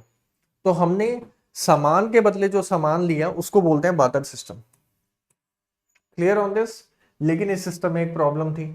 इनिशियली इंसानों के द्वारा इस सिस्टम को यूज किया जाता था कोई भी ट्रांजैक्शन करने में, लेकिन इस सिस्टम में प्रॉब्लम क्या थी? इस सिस्टम में प्रॉब्लम ये थी कि मान लो मेरे पास आज राइस है, लेकिन कल को मान लो मुझे कोई व्यक्ति ऐसा ना मिले जिसको जो है वो अनाज देना और राइस चाहिए। तो इस चीज को बोलते हैं डबल को इंसिडेंस ऑफ वॉन्ट्स।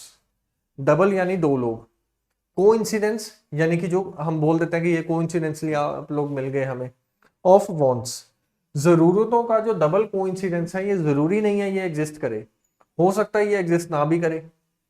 ठीक है, तो अगर ये एग्जिस्ट नहीं कर पा रहा तो ये सिस्टम ही पूरा फेल हो जाएगा। और अगर मान लो आप इस चीज का सोल्यूशन मुझे ये भी दे सकते हो कि सर मान लो ऐसा हम लोग कर ले कि आज हमें कोई पर्सन ऐसा नहीं मिला तो हमने उस चीज को प्रिजर्व करके रख लिया, और कल परसों जब भी 10 दिन बाद हमें कोई पर्सन मिलेगा उसको हम लोग सेल करके उस चीज को ले लेंगे जो हमें चाहिए। तो मेरा सिंपल सा आंसर यही होगा कि कुछ आइटम्स जो है वो पेरिशिएबल होती है। पेरिशिएबल का मीनिंग ये होता है कि जो चीजें 3 या 4 दिन में खराब हो जाती हैं। अब उन पेरिशिएबल आइटम्स के केस में इस चीज को आप कैसे सॉल्व करोगे? वो तो 3 दिन बाद खराब हो जाएगी, मान लो आपको 3 दिन तक कोई ऐसा पर्सन मिला ही नहीं जिसको आप वो चीज दे पाओ। तो इसी चीज के चलते जो है वो किसकी चीज की खोज हुई? मनी की। Money is a medium of exchange, ये एक मीडियम ऑफ एक्सचेंज है जो कि लोगों को इस चीज की सहूलत देता है कि एक्सचेंज वो कर पाए किन चीजों का? सर्विसेज का और सामान का। और ये किस चीज को ओवरकम करता है? ये जो कमियां हैं, लिमिटेशंस हैं किसमें? बार्टर सिस्टम में, उसको ये क्या करता है? फुलफिल कर देता है। बार्टर सिस्टम क्या होता है मैंने आप लोगों से डिस्कस कर लिया। डबल कोइंसिडेंस ऑफ बॉन्ड्स क्या होता है ये भी हम लोगों ने डिस्कस कर लिया। और मनी जो है वो इन सभी प्रॉब्लम्स को सॉल्व करके सामने आता है। जैसे मैंने ये बोला था कुछ आइटम्स जो है वो पेरिशेबल होते हैं, 3 दिन में खराब हो जाएंगी। क्या मनी 3 दिन में खराब होती है? नहीं, पैसा आप संभाल के रख सकते हो। तो ये उस चीज को सॉल्व कर रहा है। ठीक है, फंक्शंस क्या होते हैं मनी के, इसको देख लेते हैं। ये सिग्निफिकेंट है प्रीलिम्स के लिए। प्रीलिम्स में क्वेश्चन आ रखा था, किस चीज पे क्वेश्चन था? बार्टर सिस्टम पे क्वेश्चन था एक, कि इसमें डबल कोइंसिडेंस ऑफ वॉन्ट्स होता है, ये सब ऑप्शन दे रखे थे। और फंक्शंस ऑफ मनी पे भी कई बार क्वेश्चन आया है। एक और टॉपिक होता है इकोनॉमिक्स में, टाइप्स ऑफ मनी, इस पे भी कई बार क्वेश्चन पूछा गया है। मनी एंड बैंकिंग यूपीएससी का सबसे फेवरेट टॉपिक है, जिसपे यूपीएससी बार बार क्वेश्चन जो है वो पूछता रहता है। तो इन चीजों पे आप लोग भी फोकस कीजिए। पहला फंक्शन मनी का क्या है? Medium of exchange. ये एक ऐसा मीडियम है जिसके द्वारा हम चीजों का एक्सचेंज इजीली कर पाते हैं। Second, store of values. Store of values का क्या मीनिंग है? कि हम इन चीजों को सेव करके रख सकते हैं फ्यूचर यूज के लिए। मनी को आज सेव कर लो ताकि फ्यूचर में वो काम आए, लेकिन बार्टर सिस्टम में हम आज सेव करेंगे, हो सकता है वो चीज खराब हो जाए 3 दिन बाद। तो ये सेकंड हो गया। यूनिट ऑफ अकाउंट्स, इसका मीनिंग क्या है? कि आप जिस व्यक्ति को जो सामान आपने लेना है उसकी एक प्रिसाइज अमाउंट बनेगी, जो आप उसको बिल्कुल वही एग्जैक्ट अमाउंट दे सकते हो। हर चीज की एक प्रिसाइज अमाउंट है। मान लो 16 रुपए, मान लो 9 रुपए, मान लो 6 रुपए, आप एग्जैक्ट उस उतनी अमाउंट जो है वो उसको दे सकते हो। Next, standard of defer payment. ठीक है, डेफर पेमेंट मींस मान लो फ्यूचर में कोई पेमेंट होनी है, उसका मैं आज ही प्रॉमिस उस केस में कर सकता हूँ, लेकिन मटेरियल के केस में मैं नहीं कर सकता। कारण ये है, मनी तो एग्जिस्ट करेगी। हो सकता है एक किसान फ्यूचर में ये फिक्स कर दे कि मेरे खेत में जो राइस आने वाले हैं मैं आप लोगों को दे दूंगा, पर मान लो नेचुरल कैलेमिटीज के चलते वो राइस उसके पास आए ही नहीं। अब उस केस में वो कैसे देगा? नहीं दे पाएगा। तो इस वजह से मनी के ये फंक्शंस हैं जो वो परफॉर्म करते हैं, और उससे जो है वो इनकी कमियां, जो बार्टर सिस्टम की कमियां, वो खत्म हो जाती है। नेक्स्ट आ गया टाइप्स ऑफ मनी कौन कौन सी होती है। पहली होती है करेंसी, सेकंड होती है डिपॉजिट्स, और तीसरी होती है क्रेडिट मनी। ठीक है, एक एक करके समझते हैं। करेंसी क्या होती है? जो क्वाइंस और पेपर करेंसी है, जो लोग हम रोजाना यूज करते हैं, जो आरबीआई के द्वारा जिसपे स्टैंप लगी हुई है, उसको जो है वो किस में रखा जाता है? करेंसी में रखा जाता है। डिपॉजिट क्या होता है? जो आप लोगों का पैसा बैंक में पड़ा है उसको बोलते हैं। और लास्ट हमने क्या देखा? क्रेडिट मनी, यानी उधार का जो पैसा बोल सकते हैं इसको। इसमें क्या क्या चीजें होती हैं? इसमें होता है चेक, इसमें होता है डिजिटल पेमेंट्स। ठीक है, जो हमारे पास पैसा नहीं है लेकिन हमने ऑनलाइन किसी को पे कर दिया, अब हमारा बैंक जाने और उनका बैंक जाने, वो आपस में इस चीज को कर लेंगे, लेकिन हमने जो है वो डिजिटली उस चीज को परफॉर्म कर दिया है। चेक और डिजिटल पेमेंट जो है वो किस में आती है? क्रेडिट मनी में आती है। Clear on this? Demand deposits क्या होते हैं इसको समझिए। डिमांड डिपॉजिट क्या होते हैं? जो हमारी बैंक में मनी पड़ी है, मान लो उसकी अमाउंट बहुत ज्यादा है, अब वो अमाउंट जो है वो हमने किसी को पे करनी है। ठीक है, अब जिस वक्त उस व्यक्ति को पे करनी है, ना तो हमारा बैंक पास होगा और ना ही जो है उस समय मान लो बैंक खुला ना हो, उसका उस दिन कोई नेचुरल नहीं सॉरी नेशनल हॉलीडे आ जाए कोई, कि उस समय हम उसको पे ही ना कर पाए। तो उस केस में क्या होता है? एक डिमांड ड्राफ्ट जो है वो बना के, या डिमांड डिपॉजिट जो है वो बना लिया जाता है, उसको पे किया जाता है, और जिस दिन भी बैंक खुलेगा तो उस का जो स्टाफ होगा उस पर्सन का, उसको डिपॉजिट करवा के उतने पैसे उसने निकाल सकता है। ठीक है, डिमांड डिपॉजिट। और अगर इसकी एग्जांपल लेनी है तो आप ऐसे समझ सकते हैं, मान लो आप वाराणसी में रहते हैं और आपने जो है 16 दिसंबर, जिस दिन ऑफ आ रहा है उस दिन आपने दिल्ली जाना है, और दिल्ली जाके किसी को 1 लाख रुपए की पेमेंट करनी है। वो पर्सन जो दिल्ली में बैठा है वो ये बोल रहा है, मुझे जैसे ही 1 लाख की पेमेंट होगी तब मैं तुम्हारा सामान तुम्हें रिलीज करके दूंगा। तो आपने क्या किया? एक डिमांड ड्राफ्ट बना लिया अपने बैंक से, उन्होंने ये लिख दिया कि फ्यूचर में इतनी तारीख को ये पेमेंट आपको कर देगा। बैंक इस चीज की रिस्पॉन्सिबिलिटी लेता है, आप अपने स्टाफ को जिस दिन बैंक ओपन होगा उस दिन भेज के इतना पैसा कलेक्ट कर सकते हैं। वो पर्सन ने क्या किया? वाराणसी से वो जेब में रखा। लेकिन एक चीज का आप और ध्यान रखिए, जो डिमांड डिपॉजिट या डिमांड ड्राफ्ट बनाया जाता है वो उसी स्पेसिफिक पर्सन के नाम पे बनाया जाता है। दिल्ली पहुंचा, उसने उस पर्सन को दिया, उसने लिखा कि बैंक ने मुझे ये प्रॉमिसरी नोट जो है वो दे दिया है, प्रॉमिस करके दिया है कि मैं उसको पे कर दूंगा, उसने उसको सामान रिलीज कर दिया। तो इस तरीके से ये काम करता है, यानी कि जो फ्यूचर पेमेंट है उसको आप आज ही जो है वो कर सकते हैं। उम्मीद करता हूं ये अभी आपको समझ आ गया होगा। नेक्स्ट, लोन एंड क्रेडिट, इसमें ये समझाया गया है कि बैंक जो है पैसा कैसे बनाता है। इसको समझिए, मान लो ये एक बैंक है, ठीक है। इसमें क्या होगा, लोगों के जो पैसे हैं, लोग क्या करेंगे, इसको जमा करवाएंगे। क्यों जमा करवाएंगे, बैंक इनको ये बोलेगा कि आपने जो पैसा अपने घर पे रखना है, इससे अच्छा आप बैंक को दे देंगे, तो बैंक आपको अपने पैसे के ऊपर क्या देगा, 2% का ब्याज देगा। यानी अगर आपने 100 रुपये रखे हैं तो बैंक एक महीने में 102 रुपये आपको वापस करेगा। तो लोग ये सोचेंगे कि अच्छी बात है, ये तो अगर हम बैंक में अपना पैसा रखेंगे तो हमें तो फायदा मिल रहा है। अब बैंक के पास जो सब लोगों के पैसे आ गए हैं, ये आगे क्या करेगा, लोगों को लोन ऑफर करेगा। और लोन कितने में ऑफर करेगा, 6% पे, 9% पे, और बीच का जो कितने परसेंट है, 4% है, वो प्रॉफिट कमाएगा।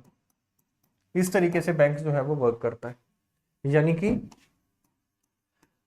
क्रेडिट और लोन के लिए जो पैसा बैंक के पास आता है वो किसका होता है, लोगों का होता है। किनके पास वो जाता है, लोगों के पास ही जाता है। बस बैंक उस चीज को मैनेज कर रहा है और पैसा कमा रहा है। अब लोग इसको ले लेते हैं। अब बैंक अगर लोन लोग इसको पे ना करें तो बैंक को लॉस है।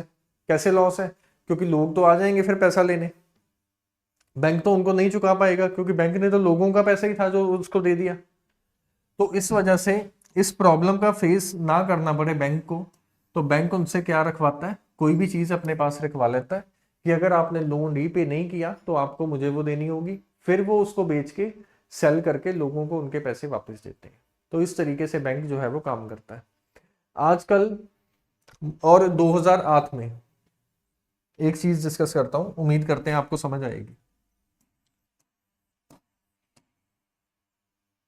अमेरिका 2008 में अमेरिका में जो है रिसेशन शुरू हुआ, ग्रेट इकोनॉमिक डिप्रेशन भी जिसको बोला जाता है।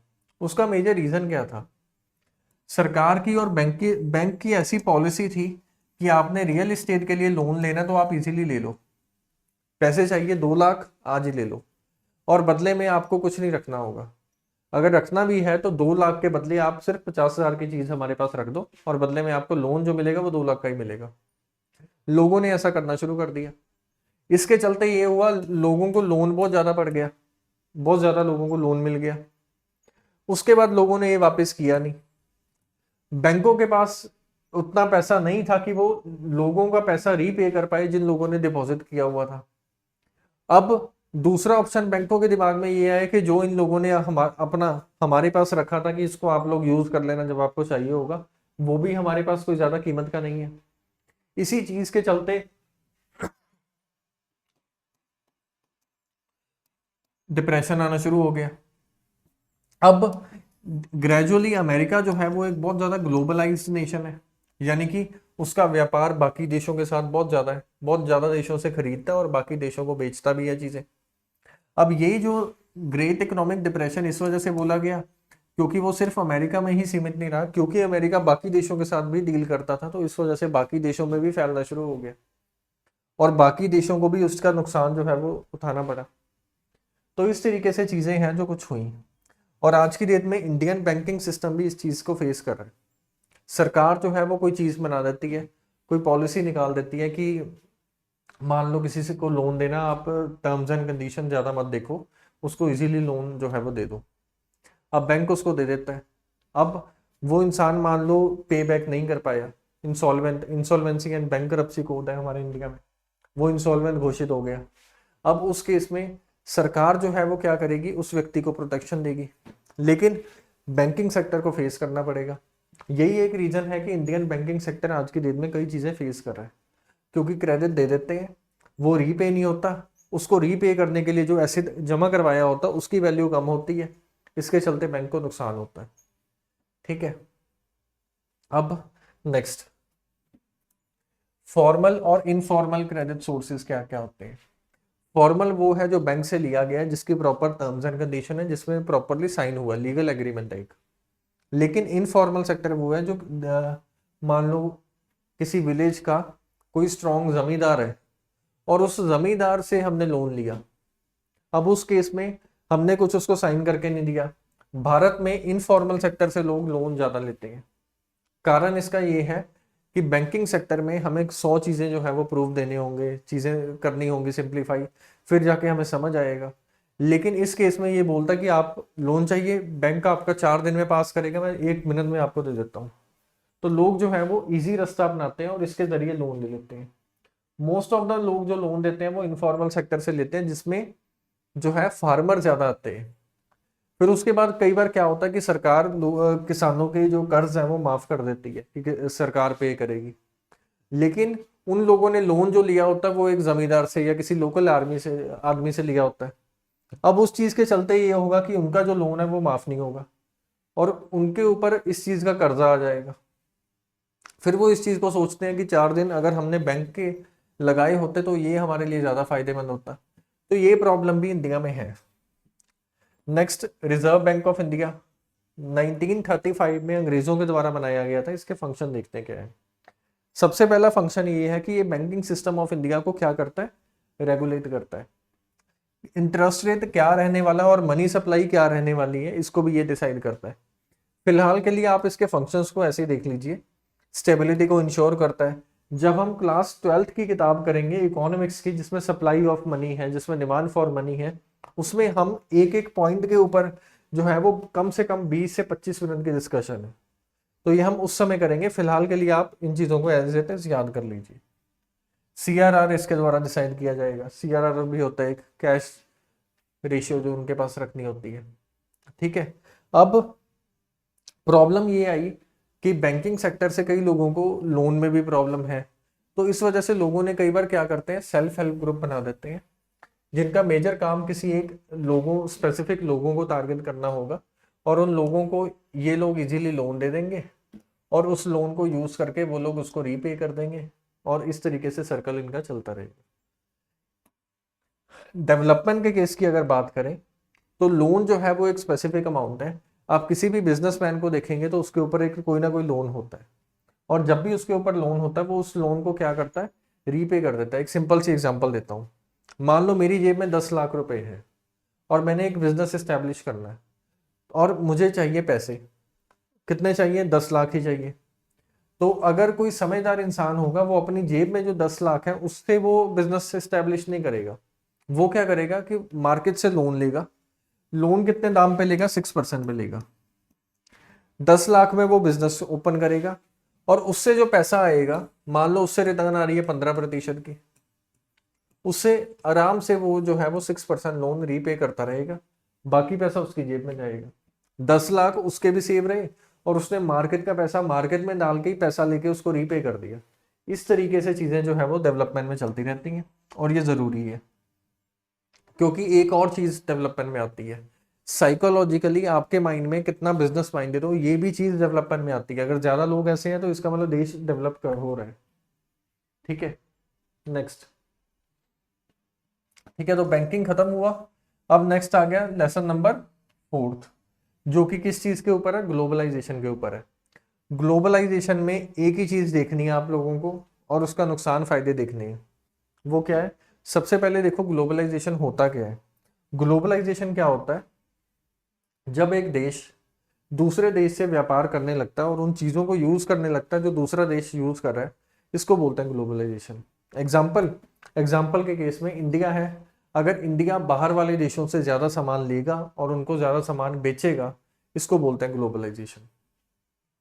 यानी कि देशों का आपस में जो लेन देन है उसके इंक्रीज होने की जो प्रोसेस है, इस प्रोसेस का नाम क्या है, ग्लोबलाइजेशन।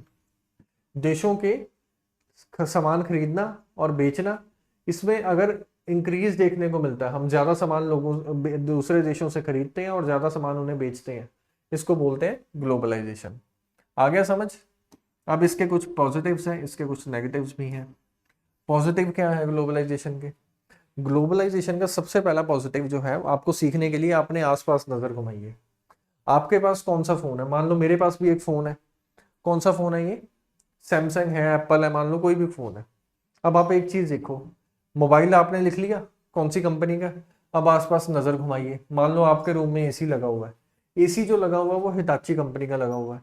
अब मान लो आपके पास कोई कार है, वो कार जो है वो ह्यूंदाई कंपनी की है। तो और भी काफी सारी चीजें हैं जो आप अपने रोजाना के जीवन में देखते हैं। अगर आप उन देशों के बारे में देखना शुरू करें कि वो जो कंपनी है वो किस देश की है, Apple US, Oppo Vivo Chinese company है, hyundai की कार जो आपने देखी थी साउथ कोरिया, जापान का एसी होगा, मित्सुबिशी का एसी है मान लो, ठीक है। तो इन सब चीजों की कंपनीज हैं। अगर हम ग्लोबलाइजेशन ना करें, यानी कि हम अपने देश का दूसरे देशों के साथ व्यापार करना बंद कर दें, तो क्या ये इतनी अच्छी एडवांस टेक्नोलॉजी हमारे पास आ पाएगी? नहीं आ पाएगी। हमें उसका फायदा मिल पाएगा? नहीं मिल पाएगा। तो इस तरीके से ग्लोबलाइजेशन के चलते क्या होता है, जो देश जिस चीज में अच्छा है हम उससे वो चीज मंगवा सकते हैं, उसको हम लोग यूज कर सकते हैं, ताकि हमारी जो क्वालिटी ऑफ लाइफ है वो अच्छी हो पाए। आप सब लोगों को एक चीज करनी है, कमेंट सेक्शन में कोई भी ऐसी चीज लिखिए जो आपको लगता है कि सर ये इंडिया में नहीं थी, ये बाहर से हम लोगों ने मंगवाई, और इसके मंगवाने से इंडियंस की लाइफ जो है वो और ज्यादा इजी हो गई, और ये अब इजीली अवेलेबल है, और इसके चलते हमारा क्वालिटी ऑफ लाइफ भी इंक्रीज हुआ है। ठीक है, तो उम्मीद करते हैं ग्लोबलाइजेशन आपको समझ आ गई होगी, ग्लोबलाइजेशन का फायदा समझ आ गया होगा। ग्लोबलाइजेशन से लोगों की चीजें आसान हो जाती हैं, लेकिन ग्लोबलाइजेशन का एक नुकसान भी है। नुकसान क्या है? आप जिस भी शहर में रहते हैं उस शहर में कोई भी चीज आपने खरीदनी है, तो एक चीज को खरीदने के लिए एक स्पेसिफिक मार्केट होती है, एक स्पेसिफिक एरिया होता है। जैसे मैं अगर दिल्ली की बात करूं, अगर मान लो हम लोगों ने दिल्ली से कुछ लेना है तो हम सरोजनी जाएंगे, ठीक है, हमने शूज लेने हैं तो हम करोल बाग जाएंगे। तो ऐसे ऐसे करके हर चीज की एक मार्केट डिफाइन है। वहां पे जब हम जाएंगे तो वो लोकल सेलर्स होंगे, लोकल लोग होंगे जो उस चीज को सेल कर रहे हैं, उनसे हम ले सकते हैं। लेकिन ग्लोबलाइजेशन के चलते कुछ ऐसी कंपनीज यहाँ पे आती हैं इंडिया में, जो क्या करती हैं, एक ही रूफ के नीचे उनको सब कुछ प्रोवाइड करती हैं। आप किसी ऐसे शॉपिंग मॉल में गए हैं जहाँ पे आपको शूज भी मिल रहे हैं, यहाँ पे फर्स्ट फ्लोर पे क्लोथ्स भी मिल रहे हैं आपको, फर्स्ट फ्लोर पे बाद जो अगला फ्लोर है उस पे आपको वेजिटेबल्स भी मिल रही है, अगर घर में कोई चीज चाहिए, सामान रखने के लिए कुछ चाहिए, वो भी मिल रहा है। तो इस चीज के चलते क्या होगा, कस्टमर को इजीनेस मिलेगी, कस्टमर जो है वो एक ही शॉपिंग मॉल प्रेफर करेगा, जो लोकल दुकानदार है वो मर जाएंगे, यानी कि जो बिग फिश है वो स्मॉल फिशेस को खा जाएगी। और इसी इसी को नुकसान बोला जाता है ग्लोबलाइजेशन का। ग्लोबलाइजेशन में एक पर्सन जो है वो इंक्रीज करता रहेगा, बाकियों को कंपटीशन खत्म कर देगा, और लोकल दुकानदार जो है वो जो इंडिया से संबंधित है वो इतना ग्रो नहीं कर पाएंगे। कंज्यूमर को ये फायदा मिल रहा है कि उनको एक ही रूफ के नीचे सब कुछ मिल रहा है। अब एक और एग्जांपल देता हूँ, अभी हाल फिलहाल में दिवाली का त्योहार था, तो दिवाली के आसपास और दशहरे के आसपास जो है great Indian festival sale Amazon पे और फ्लिपकार्ट पे लगी थी, दिवाली के आसपास लगी। इसका मतलब क्या, दिवाली पे आपको वो कई सामान के ऊपर 50% ऑफ दे रहे थे। अब इसके चलते क्या होगा, आप उन लोगों को, उन बिग कंपनीज को जो है वो क्या करोगे, सपोर्ट करोगे। और क्यों? इसके चलते क्या होगा, वो ग्रो करेंगी। जो लोकल दुकानदार है, जो दुकान सजा के बैठा है कि दिवाली भी मेरा सामान बिकेगा, उसका सामान नहीं बिकेगा। तो इस तरीके से ग्लोबलाइजेशन के कुछ फायदे भी हैं और ग्लोबलाइजेशन के कुछ नुकसान भी हैं। जो मैंने एग्जांपल यूज की है ये आप यूज कर सकते हैं मेंस की आंसर राइटिंग में। ठीक है, एक बार इसमें भी देख लेते हैं कि ग्लोबलाइजेशन के फायदे नुकसान जो है वो क्या क्या लिखे गए हैं। इंक्रीज एम्प्लॉयमेंट, बिल्कुल सही बात है, एम्प्लॉयमेंट जो है वो इंक्रीज हो जाती है, नई जॉब क्रिएट होती है इससे। असेस टू न्यू मार्केट, पहले आपका कंज्यूमर बेस ग्लोबलाइजेशन से पहले एक शहर था, लेकिन आज अगर ग्लोबलाइजेशन हो जाती है तो आप फॉरेन के देशों में भी अपना सामान बदल सकते हो। तो इस तरीके से पहले आपका कंज्यूमर बेस 100 लोगों का था, लेकिन अब फॉरेन में भी भेज सकते हो तो आपका 1000, 2000, 10,000 कितना भी हो सकता है। तो मार्केट इंक्रीज हो जाती है, और क्वालिटी ऑफ लाइफ और न्यू टेक्नोलॉजी भी आती है इंडिया में। ठीक है, नेक्स्ट, सर्विस सेक्टर इससे सबसे ज्यादा ग्रो करता है, यानी कि लोगों को जॉब मिलती है और ये सर्विस सेक्टर ये आपस में लिंक्ड है। तो इसको आपको समझ आ गया होगा। नेगेटिव क्या है, कंपटीशन फॉर लोकल प्रोडक्ट्स, जो मैंने एग्जांपल दी है, कंपटीशन मिलता है उनको, लोकल वाले लोगों को। और पौराणिक तौर पे हम चीजें जो बनाते हैं, जो ट्रेडिशनल नॉलेज है वो पीछे रह जाती है, और एडवांस नॉलेज जो है वो आगे आ जाती है। इन्वायरमेंटल कंसर्न्स भी होते हैं ग्लोबलाइजेशन के चलते। कई बार कोई ऐसा प्रोडक्ट होता है जो एक देश में नुकसान नहीं करता लेकिन दूसरे देश में उसका नुकसान ज्यादा देखने को मिलता है। ठीक है, अब नेक्स्ट जो आखिरी लेसन है वो किस पे है, कंज्यूमर के ऊपर है या कस्टमर के ऊपर है। सबसे पहले कस्टमर होता कौन है? Customer is anyone who purchase goods and services, जो किसी सामान को खरीदता है या किसी सर्विस को यूज करता है पर्सनल यूज के लिए, नॉट फॉर रीसेल और कमर्शियल पर्पस। जो रीसेल के लिए नहीं, उसको अपने पर्सनल यूज के लिए यूज कर रहा है, उसको बोलते हैं consumer. Every individual in some form is a consumer of various products. ठीक है, इस पे भी यूपीएससी ने क्वेश्चन पूछा था। हैरानी हुई आपको कि ये कितना इजी कॉन्सेप्ट है और इस पे क्वेश्चन पूछा गया है। ऑब्वियसली क्वेश्चन ऐसे पूछा था कि कंज्यूमर कौन है इसमें। आपकी एक फर्म है, आपने क्या किया, उस फर्म के लिए एक मशीन खरीदी और उस मशीन में फर्म्स को लगा दिया और उसके बाद उसको रीसेल किया। क्या आप कंज्यूमर है? आंसर है नहीं, क्योंकि आपने वो रीसेल करनी है और डेफिनेशन में लिखा हुआ है नॉट फॉर रीसेल। अब दूसरी एग्जांपल, आपने कोई मशीन खरीदी और उस मशीन को आपने यूज किया, उससे आपने शूज बनाए और शूज को आगे बेच के पैसे कमाए। क्या आप कंज्यूमर हैं? यस, क्योंकि उसके जो लास्ट परचेज वाले व्यक्ति हैं वो आप हैं और उसको आप अपने पर्सनल यूज के लिए यूज कर रहे हैं। Clear on this? कंज्यूमर को प्रोटेक्शन मिलनी चाहिए, ये भी डेवलपमेंट की एक निशानी होती है। अगर कंज्यूमर प्रोटेक्शन नहीं मिल रही तो वो देश डेवलप नहीं है। क्यों? क्योंकि अनफेयर ट्रेड प्रैक्टिसेस के चलते कई बार कंज्यूमर को यूज किया जाता है। इस चीज के चलते एक्सप्लॉयटेशन बहुत ज्यादा चल रही है इस चीज के चलते। तो इसी वजह से कॉन्सेप्ट आया कि कंज्यूमर के कुछ राइट्स होंगे और उन राइट्स को देखना जरूरी है। कंज्यूमर के क्या क्या राइट्स हैं? Right to safety, right to be informed, right to choose, right to be heard, right to seek redressal अगर कोई प्रॉब्लम आती है। कंज्यूमर को एजुकेशन भी होनी चाहिए। अगर आप एक चिप्स का पैकेट भी लेते हैं उसमें आप लोग देखेंगे कोई काफ़ी कुछ लिखा होता है। अगर आप उन सब चीज़ों को रीड कर लेंगे आपको ये सारी चीज़ें समझ आ जाएंगी। इसके ऊपर भी क्वेश्चन पूछा गया यूपीएससी ने। क्वेश्चन लेकिन डायरेक्टली नहीं पूछा था, इनडायरेक्टली पूछा था कि क्या क्या चीज़ें उसमें लिखी होती हैं, कौन से इंग्रेडिएंट्स होते हैं उसमें, वेज है या नॉन वेज है ये लिखा होता है। सेफ्टी के लिए उसमें लिखा होता है कि इसमें फैट्स कितने हैं, कार्बोहाइड्रेट्स कितने हैं। इन्फॉर्म नॉलेज होगी आपको उस चीज़ की। तो ये सब इस लेसन में डिस्कस किया गया है। और कंज्यूमर प्रोटेक्शन एक्ट 1986 का एक लॉ है जिसने जो है हमारे देश में एक ऐसा सिस्टम इस्टेब्लिश किया, अगर कंज्यूमर के जो राइट्स हैं वो नहीं फुलफिल हो रहे तो वो लीगल फ्रेमवर्क एक बनाया गया जो कि उनकी ग्रीवियंसेस और उनके प्रॉब्लम्स को डिस्कस करेगा। कंज्यूमर के लिए कोर्ट्स भी बनाए गए हैं, एक डिस्ट्रिक्ट फॉर्म है, एक स्टेट लेवल पे और एक नेशनल लेवल पे भी है। अगर आपका क्लेम 20 लाख से नीचे है तो आप डिस्ट्रिक्ट जो फोरम है वहां जा सकते हैं। 20 लाख से 1 करोड़ के बीच है तो आप स्टेट कमीशन को जो है फॉलो अप कर सकते हैं और नेशनल कमीशन के लिए आपको 1 करोड़ से ज़्यादा है तो वहां पे आपको जाना होगा। लीगल मेजर्स भी सरकार के द्वारा लिए गए हैं, जैसे कि हर प्रोडक्ट के ऊपर ISI मार्क होगा कि कंज्यूमर को अच्छी चीज़ दी जा रही है, FSSAI के द्वारा अप्रूव्ड होगी कोई चीज़। तो ये सब चीज़ें हैं जो कंज्यूमर के इंटरेस्ट में सरकार ने ली हैं। तो उम्मीद करते हैं आज का 10th क्लास का लेक्चर आपको समझ आया होगा। इसमें कोई भी प्रॉब्लम है तो आप लोग कमेंट सेक्शन में लिखिए, हम आपकी प्रॉब्लम को सॉल्व करने की कोशिश करेंगे। धन्यवाद।